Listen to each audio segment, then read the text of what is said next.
Indiana Jones. It's a podcast about Indiana Jones. Every movie, 1 minute at a time. Indiana Jones Minute. Welcome back to the Indiana Jones Minute, the podcast in which we celebrate and discuss the film Raiders of the Lost Ark 1 minute at a time. I'm Tom Taylor. I'm Pete Mubbert. And I'm Jerry Porter. And we are pleased to be joined again by Jer's sister, Professor Christie Porter. Welcome back, Christie. Hi, guys. Hi, Christie. We're glad you're here for minute 27. Minute 27 begins with Indy telling Marion he never meant to hurt her, and it ends with Marion bussing tables and listing what everybody's sorry for. My main question here is, we've talked a lot, from cut scenes and deleted stuff and hinted at things, we're like, oh, is Indiana Jones, was he sort of a scumbag? Like, it sounds like he was supposed to be more of like a James Bondy, womanizing, kind of creepy dude, but they walked back from that. And I'm thinking, is his past with Marion something they could not cut around? Like, were they thinking, oh, wait a minute, this guy had some fling with like a very, very young girl and disturbed Chamber 3, and then her dad got mad at him and kicked him out, and is that just something they like, oh, I this is part of his character, this is part of it, we have to just bite the bullet and deal with it?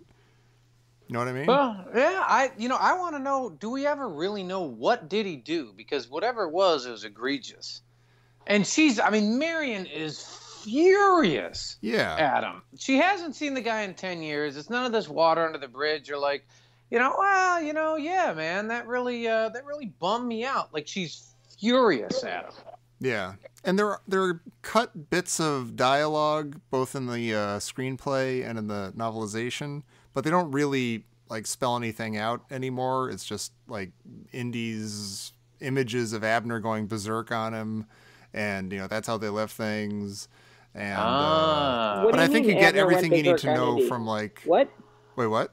How do we know Abner went berserk on Indy? There's like he's got like some half flash. You just see his thoughts for a minute in the novelization that he's thinking about Marion, and he's thinking about. In fact, he thinks about Marion when he's with Susie Cute Skirt, waiting for Marcus to show up. Oh, which makes it even creepier. It's like Humbert or something. What? Ooh. That's the first thing she says. I was a child. Yeah. And if he's completely dismissive of that. He's like, you knew what you were doing. Which is super creepy. It's like it's like, just try to step away, defend yourself or something. Just, oh my God. And then after he says, you know what you were doing, he like turns around and kind of walks off. Like, that's the end of this conversation.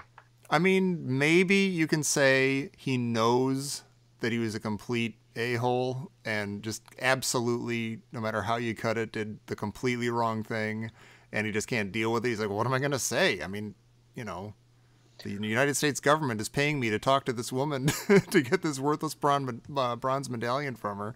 I got to deal with this, even if it sucks.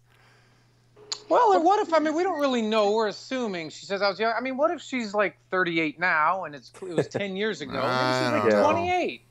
I was a child. I was a child. Yeah. It could have been figurative. Unless she had an adolescence that lasted as long as yours, Jared. Oh, there's that leather jacket punch. Well, one of the best things. Go ahead.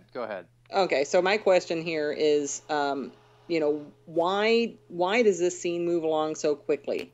Why does he show up after 10 years and he's leering, and I think this is kind of an abrupt way to begin a conversation. So, and he's like, oh no, you just have to hand over that really worthless thing and then leave. I'll leave and I'll be out of your hair again. And I think that there has to be a better way, even if he is creepy, there has to be a better way to open the conversation.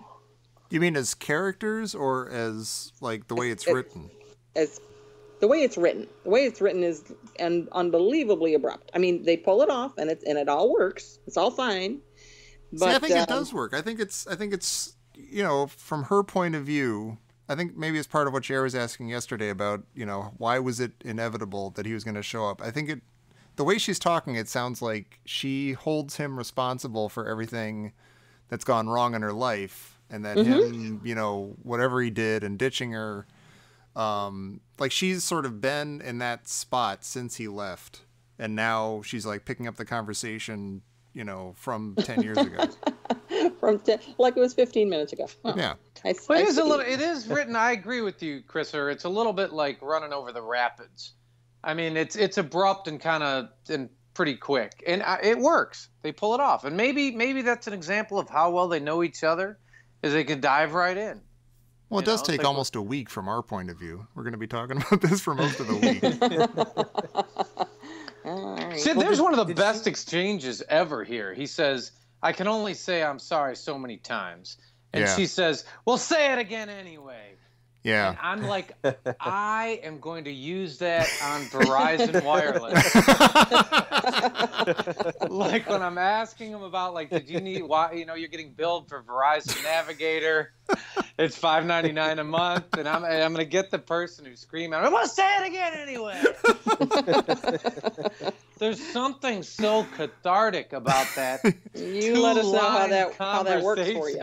You need a tray of shot glasses to toss yeah, when you you just say throw it. them around the kitchen so the service representative can hear it. Sure, absolutely. That's awesome. Yeah. Speaking of those shot glasses, she's doing this business the whole time of going over to their table with a tray and loading it up with a few shot glasses, and then taking most of those shot glasses over to the bar, and then bringing a lot of them back, and then picking up a few more. Like, she could have done that entire thing in one trip, but I'm going to give her the benefit of the doubt because she's distracted. Well, yeah, I think having that's a nice touch. I think that's Spielberg. I think that's Spielberg saying she's upset. She's not really sure what she's doing. But it's our job to nitpick her. Well, she's not sure if she wants him, and this is subtle, but she's not sure if she wants him to stay or go, which is coming up. She's furious at him. She got the punch out. She kicks him out. But yeah. It goes pretty quickly, and then it's kind of. I think she's trying to figure it out, but she knows she has to unleash something. Mm-hmm. And maybe the shot glass thing is just a ruse. Like, okay, look, I'm cleaning up. You're gonna have to roll in a second here. Right. But let me see what you're actually doing here. No, I think she's just inefficient. How's this place been run this whole time? How'd she stay in business? Yeah, I don't know. She doesn't pay attention to fire codes. She had all those people in there. She's got all these candles about. All these flammable hats. Mm-hmm. Yeah. Well, one thing she pays attention to, maybe this is what she and Indy had in common, but there's really nice lighting behind the bar. Yeah. It's like the bottles are all lit up from behind. It's like Indy's fireplace. That's true. True. I mean, let's say now we've seen this now for the last several days. This whole scene, that is one of the straight up coziest bars. Yeah, there's smoke coming from everywhere, and I don't know where it is, but it's like a nice sort of it's warm and kind of dry in here, and everything's got a nice golden hue to it. Yeah. Mm-hmm. Mm-hmm. And all the bottles lit up on the shelf are red. Yeah, it's like Christmas. Yeah. I think she's overreacting. I don't think her life has been that bad. Okay, well, to get to what Christie was talking about yesterday, you were asking Christie if there was some stuff cut out of here, and she does, in both the novelization and the screenplay, I believe, drop another couple of details of, like, Abner was up in the mountains, he died, and then I think she didn't immediately, the bar wasn't immediately hers, but she worked there, and she makes a point of saying, and I wasn't a bartender either.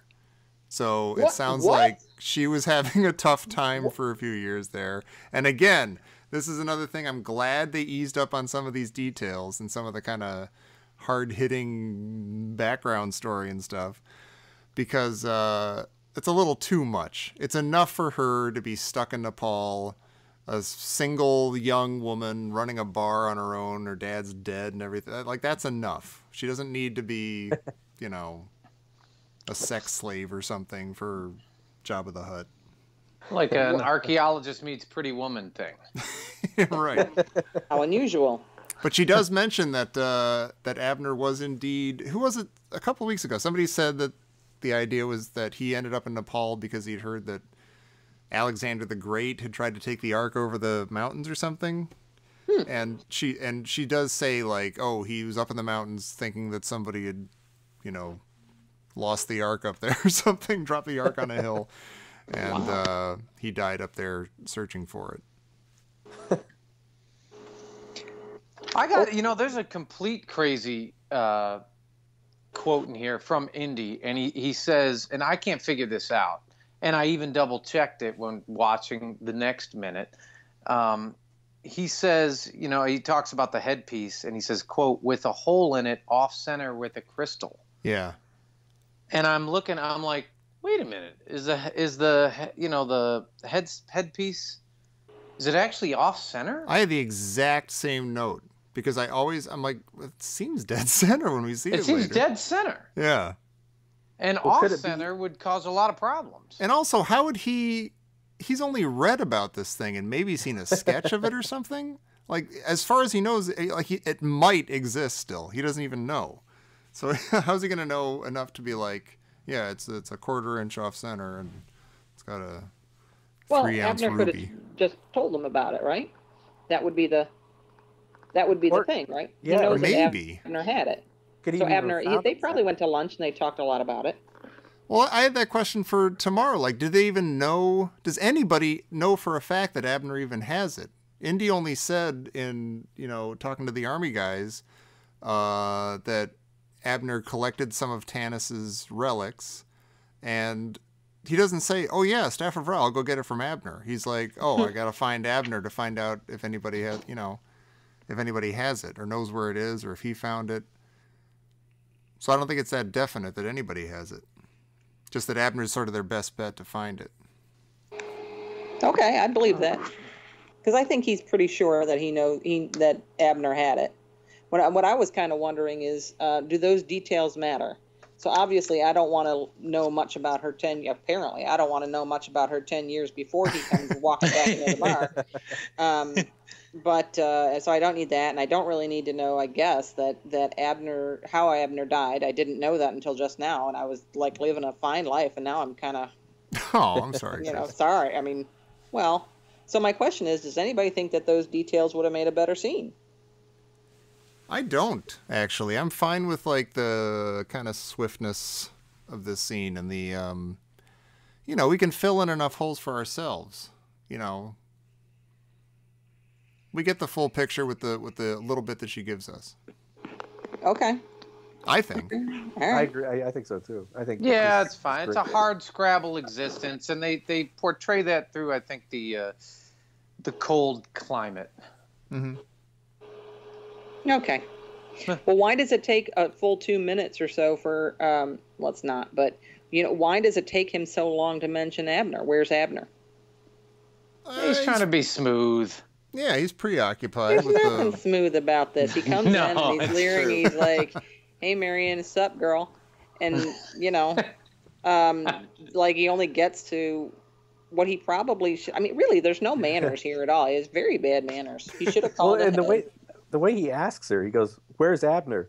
Where's Abner?" Yeah, Like, he doesn't even wait for her to answer. right. Yeah, bad manners. He's really it's not a becoming scene for him. No, not at all. You're like, and then when you really find out why he's there, and it's just greed and avarice, and Mm-hmm. and he stepped all over her life, and you know what Yeah. I mean. And then the one thing is when he does apologize, I don't know, maybe it's just I got a soft spot for Indy, but I do believe him. Oh, No. yeah, me too. No. This is gonna be like I love how this is shaping up like the drinking contest. It's like dudes over on the left, girls on the right. Well, I'm with the girls on this one. Uh-oh. Oh, thank you, Pete. All But right. like, he just sounds like a little kid. He sounds huffy. He's like, "Sorry." Yeah. What he said- Yeah, Huffy's right. Sorry, Mom. Do I have to say sorry again? I can only say it so many times. My mouth is tired. Well, I mean, that's what's great about Marion is she's her own pistol, kind of like Indiana is. You're like, oh, this guy makes up his own rules, and you're like, well, he just hit the wall here. Right. That's true. Yeah. That's true. No one's punched him yet. The whole film, no one's punched him. Yeah. Well, he hasn't had a whole lot of reason to be punched. Till he goes into her car. I got a trivia question for you guys. All right. So, he's describing the old staff-a-ra there, and he's holding his fingers together. His thumbs are connected, and his fingers are connected. That's actually a very sexual gesture there. Keep going. I don't know if you know that. Okay. Where are we going with this? So the question is, what shape is that? And I'll give you a hint. It would be the counterpart to the word phallic. Anyone? Nothing? No? The word we're looking for is Yonic. Okay. Now we all know a new word, don't we? Yonic. I like that. So phallic and Yonic. There you are. Well, on that note, I think that's going to do it for minute 27. I hope these two lovebirds can patch things up. We'll find out tomorrow. What do you think, Chris? Are you going to join us tomorrow? Or is this goodbye? If I say goodbye and I join you tomorrow, what a surprise that would be. Hey! So why don't we just say goodbye? Goodbye. Just in case. Then But either way it'll work. But Pete, how can people say hello to us if they want to? Segue! Come follow all the Yonic goodness at IndianaJonesMinute.com or check out our Facebook page. I'm going to go brush my teeth. I'm going to brush my teeth. I'm going to come back tomorrow, and you should come back tomorrow, too, for minute 28 of Raiders of the Lost Ark here on the Indiana Jones Minute. Sorry! Say it again anyway. I don't want Verizon Navigator.